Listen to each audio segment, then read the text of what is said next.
Hi, I'm Ivelisse Page, and thanks for listening to the Believe Big podcast, the show where we take a deep dive into your healing with health experts, integrative practitioners, biblical faith leaders, and cancer thrivers from around the globe.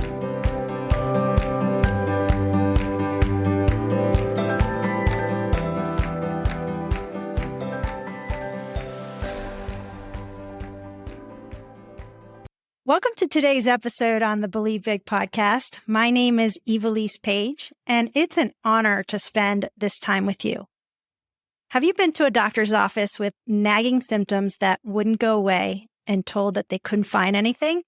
Or worse yet, that it was all in your head? I am here to encourage you that no one knows your body better than you do, and it's important to keep seeking answers and be your own advocate. It can save your life, as it did for my dear friend, Kathryn Gordon. Jimmy and I have known Kathryn and her husband, John, for years. She is a businesswoman, movie producer, best-selling author of Relationship Grit, and the host of the Kathryn For Real podcast. It's a perfect name for her because she is just that. As you will hear today, she is open and honest and isn't afraid to share difficult things in order to help others. Welcome, Kathryn, to the show. Oh, thank you so much for having me. I'm really honored to be here. And this is very important for us to get this message out to people because I think so many times people are told that it's all in their head. So let's just talk about it. Yeah, I love it. I'm so glad that you're here. And so before we get into that, our listeners are always curious as to what our guest's favorite health tip is. So what is yours? I have several, but the one that comes to mind is oregano oil capsules. I have used wild organic oregano capsules in my family since I had my children. If someone were starting to feel sick, I give them a capsule at night before bed. You wake up in the morning and you feel great. You know, it's an antibacterial, antifungal, and it heats up the body. So it kills viruses and bacteria. And anytime I've shared this one little item, the oregano, people will text me and message me and they're like, oh my gosh, I had no idea. And it's just oregano oil. It's a beautiful thing. So that's my favorite. Yeah, it is great. It really helps with any kind of viral infections and things like that. So that is a great tip for people to look into. So you have an incredible story, and I recently found out about it and really felt like I wanted people to hear it so that it can really empower them to make the best decisions for themselves when it comes to medical decisions. It's not a cancer story, but it is a story about being your own advocate, and really important for people to realize what you went through and the steps that you did to change your outcome. And can you share just a brief history? People are probably wondering, what are we talking about? And so you wanted to share your story about why you decided to remove your breast implants. And so can you start from a little bit before then? Why did you get your implants and what led up to that and the symptoms that you started to feel? I grew up in a beach town in Virginia Beach, Virginia. And so there was a lot of bikini wearing and bikini pageants and different contests. And I did a lot of that stuff back then. And one time I was doing a photo shoot for a resort magazine, and the girl I was with had these beautiful breasts, to be honest. And I was like, wow. And she goes, yes, I just bought them, blah, blah, blah. And so she gave me the plastic surgeon's number, and I went and I set up my surgery time. It was $2,500 and I had no money. I literally went to a bank, and I think the guy was so shocked that I had the nerve to actually walk in and ask for $2,500 for breast implants that he gave me a loan. And I paid, I think it was like $25.75 a month for 4 years. I don't know. We'll have to do the math on that. But by gosh, I got my loan and I got the implants. How old were you at the time? So I was 21, just about to turn 22. Okay. So it was 1988. Now I will back up. So another part of that is, the truth be told, is I did not need breast implants. I was fine the way I was. And so when I went in there, I had asked him to just give me like a size up, give me a C, like a big C. And I woke up and I was a very large D.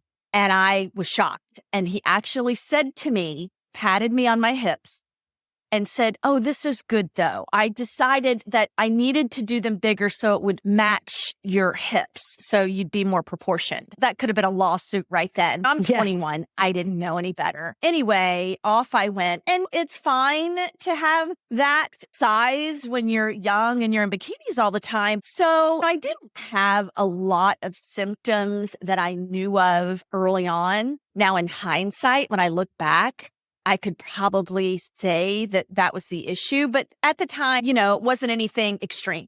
Fast forward about 9 years later, almost 10 years later, and I got pregnant with my daughter. And by the way, I had looked into getting them reduced, like probably year 5. But the doctor had told me, you're going to have children. If you're going to have children, just wait. And then that way you can get a new pair and also address some sagging, get a lift.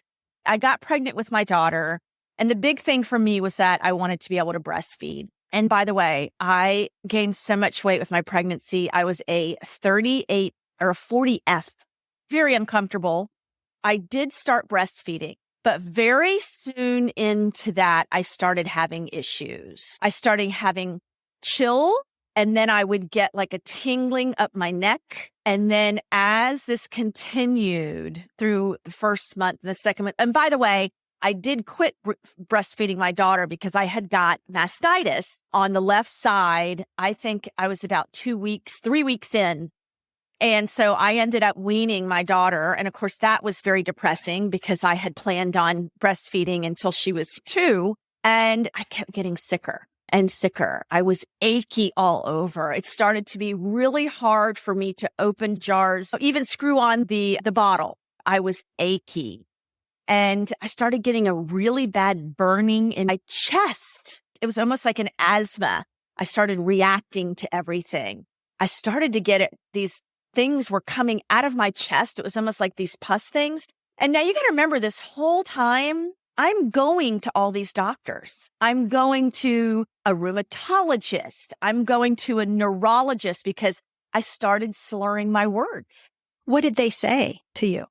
Oh, they all would run a couple tests. The rheumatologist said I had some slight arthritic type of things. The neurologist said there was nothing wrong with me. I had so many things done at the neurologist. I did all this testing and nothing was really coming up, nothing remarkable. Now, my blood work would show that my white blood cells were elevated, but they always said, you're postpartum, you're depressed. You have fibromyalgia. That was like the big term at the time. You have fibromyalgia.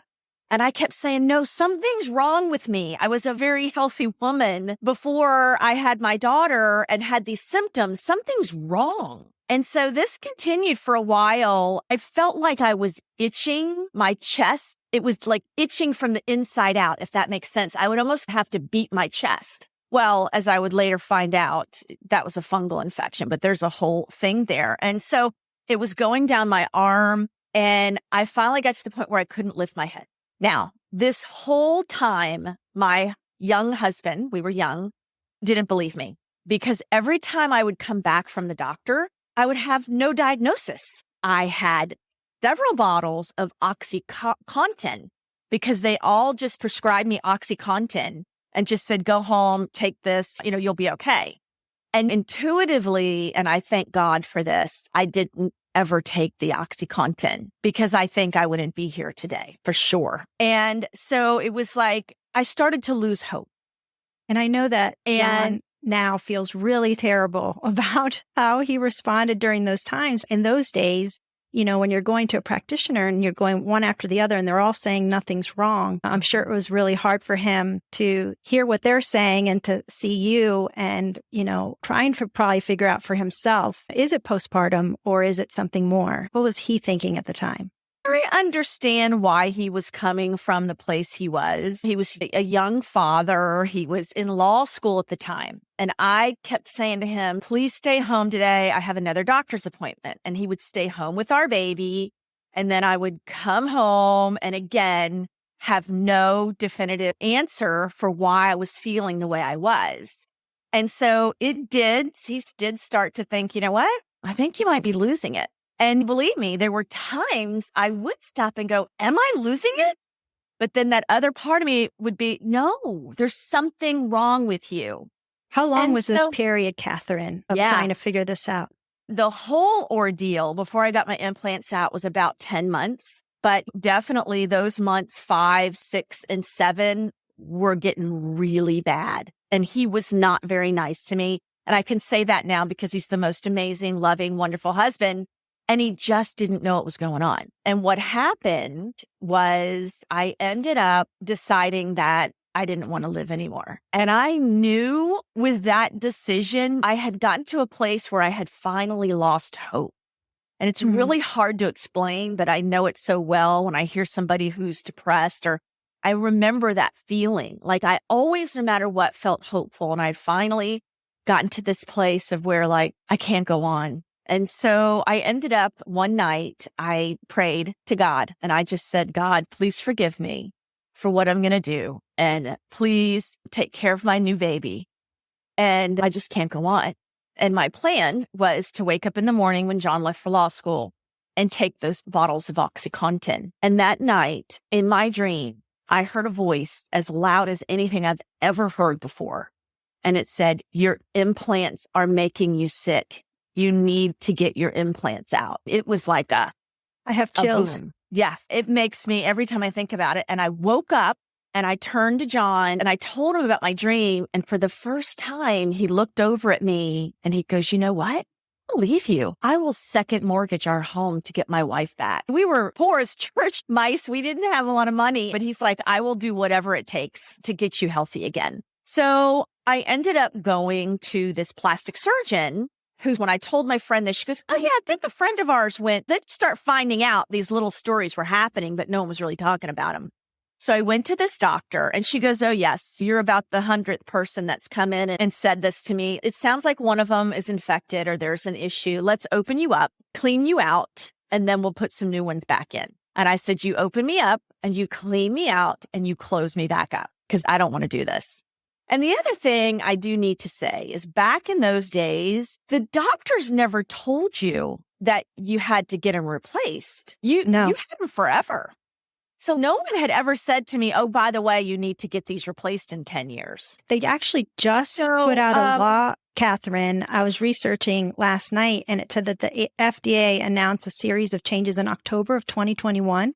That they are established new labeling requirements for breast implant manufacturers, including boxed warnings. They're also updating the recommendations designed to detect leaks in the implants. And they are also releasing updated information on breast implant post-approval studies to better inform patients.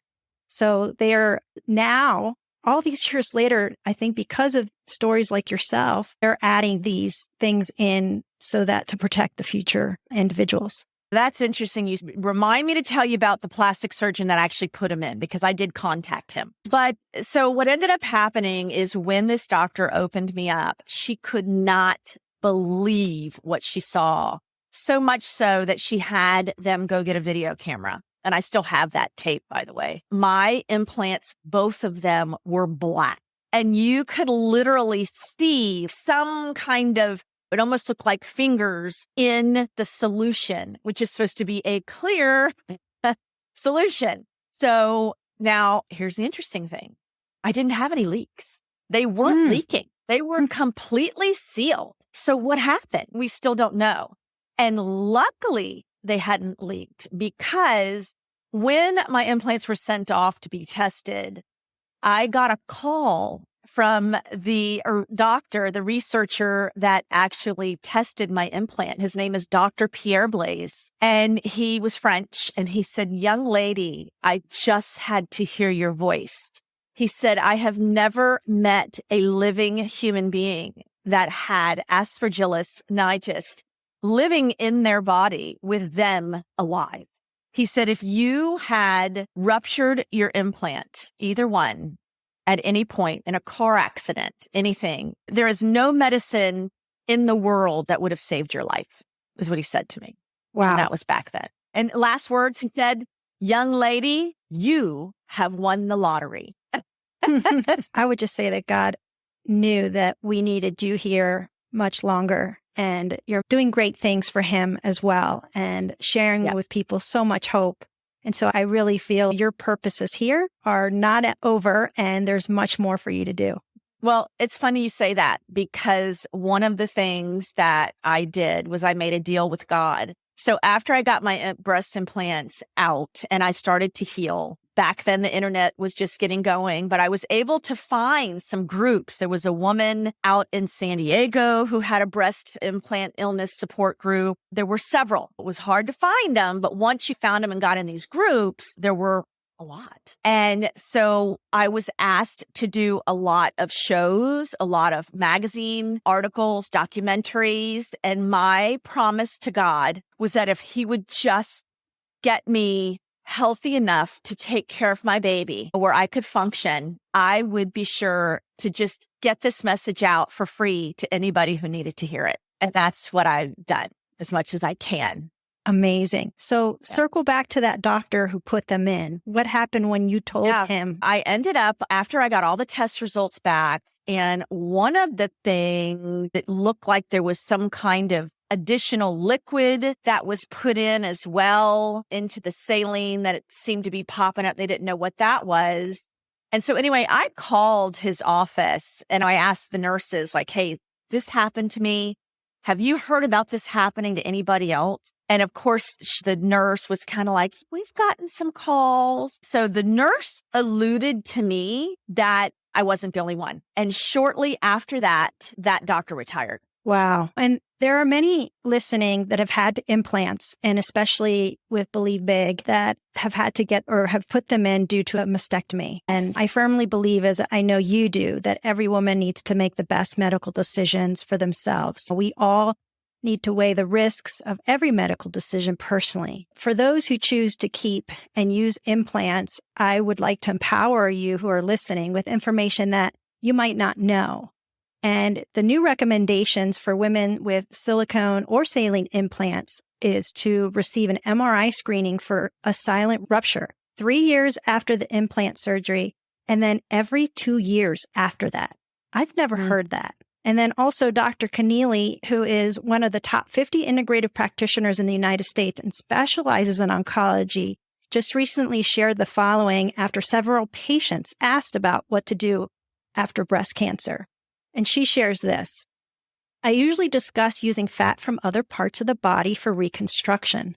But of course, work with your doctor, and it's not medical advice that she is sharing. A breast implant, whether it's saline or silicone, is a foreign body.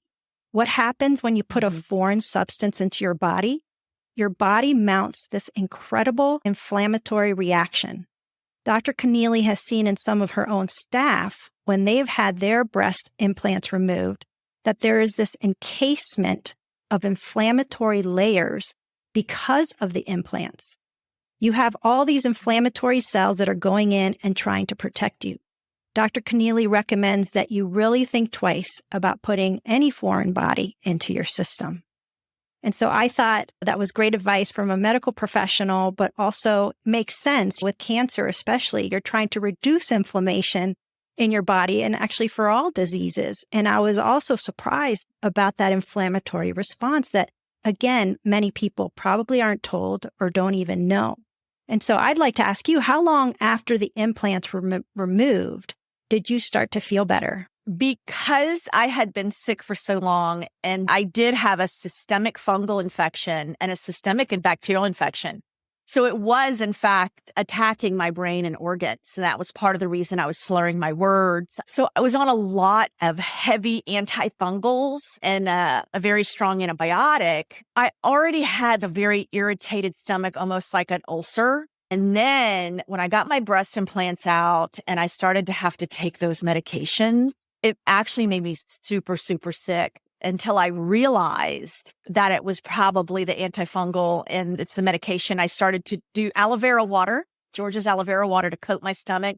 So I tried to do some things. So then after that, I want to say I really started to feel better fairly quickly. Like within a month, I was starting to feel like myself again.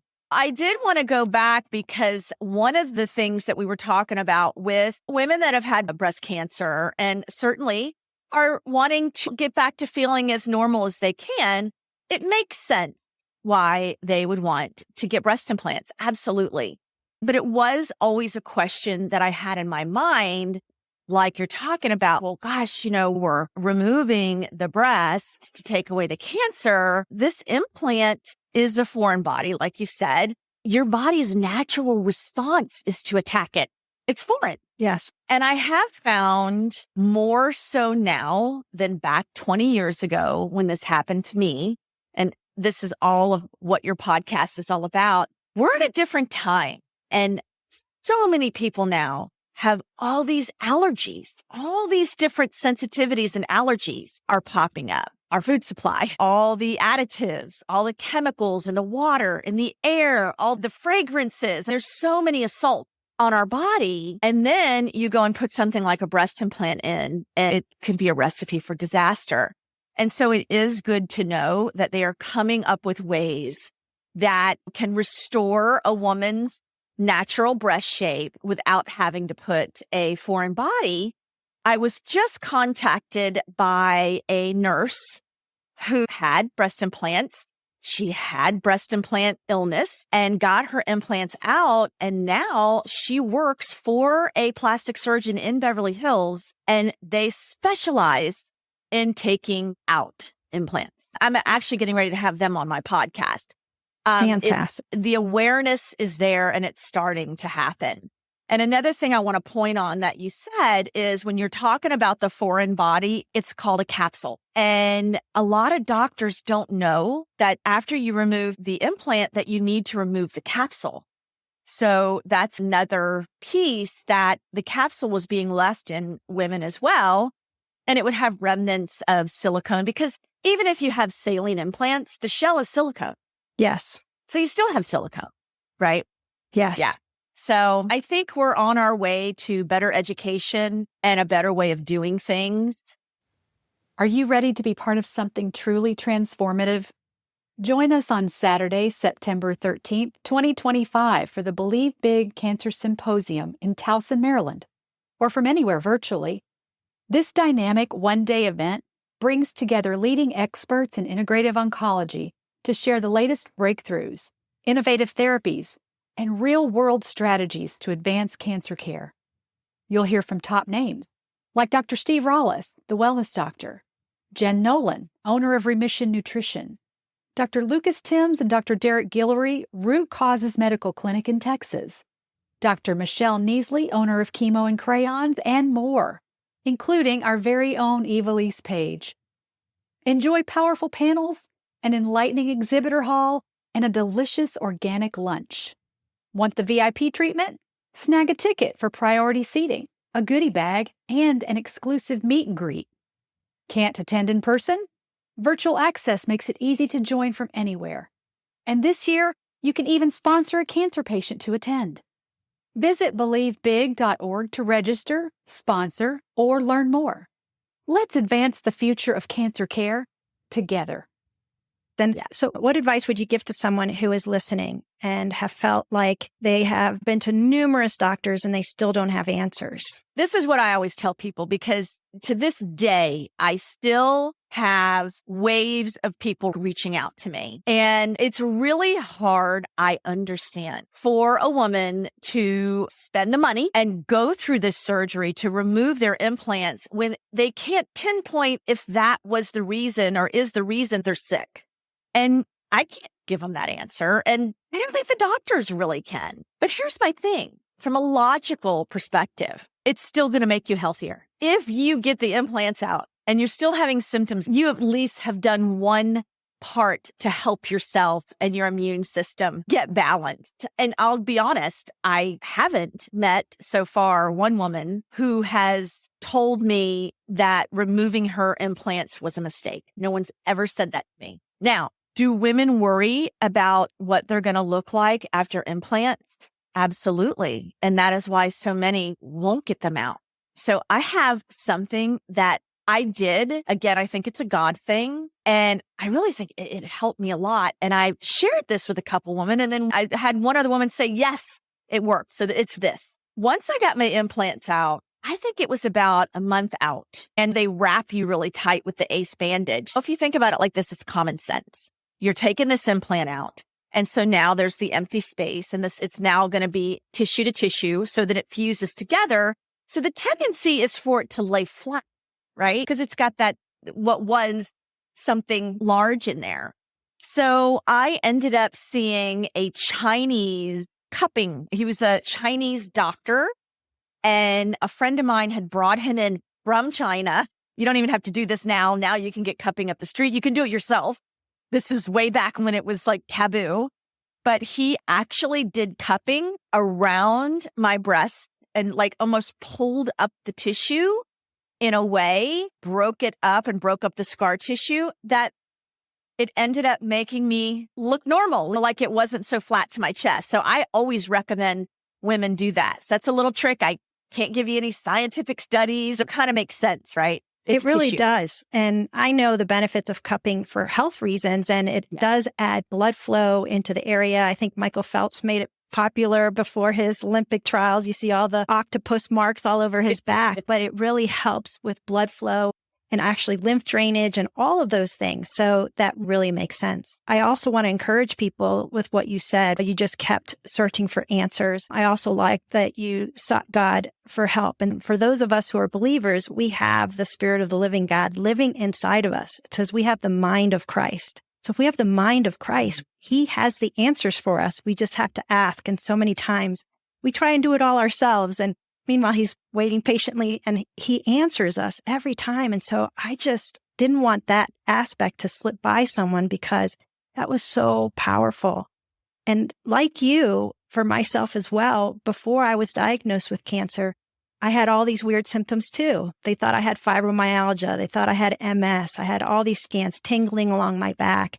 And all those things led to the testing, which ended up finding that I actually had cancer. But it is so important. I encourage people who are listening for preventing illness or disease, listen to what many people say is your gut or the Holy Spirit, to listen to what your body is telling you on your healing journey, on your health journey. Don't ignore it. And so I would love you to close our podcast with, what did this medical issue teach you about yourself? Well, I think it boils down to loving yourself. I learned a lot. There's really not one specific thing, but I think if I had to just close it all up, is that love yourself and love the way God made you. And so you don't have to do these now.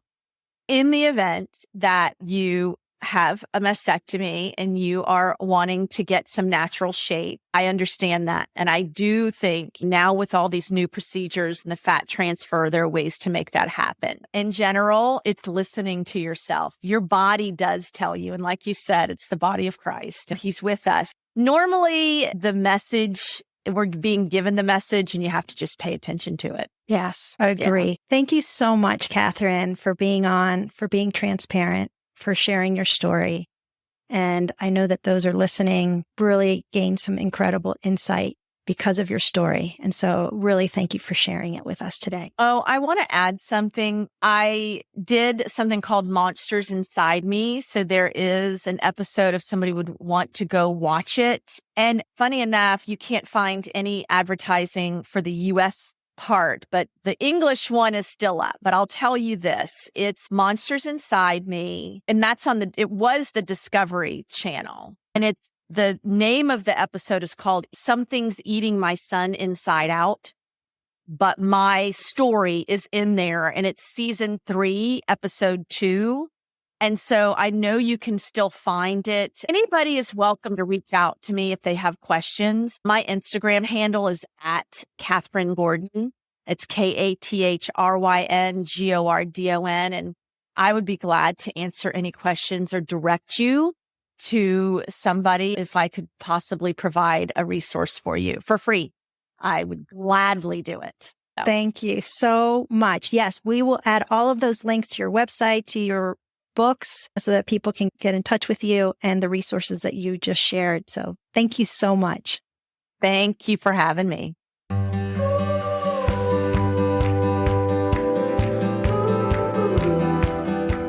If you enjoyed this episode and you'd like to help support our podcast, please subscribe and share it with others. Be sure to visit believebig.org to access the show notes and discover our bonus content. Thanks again, and keep believing big.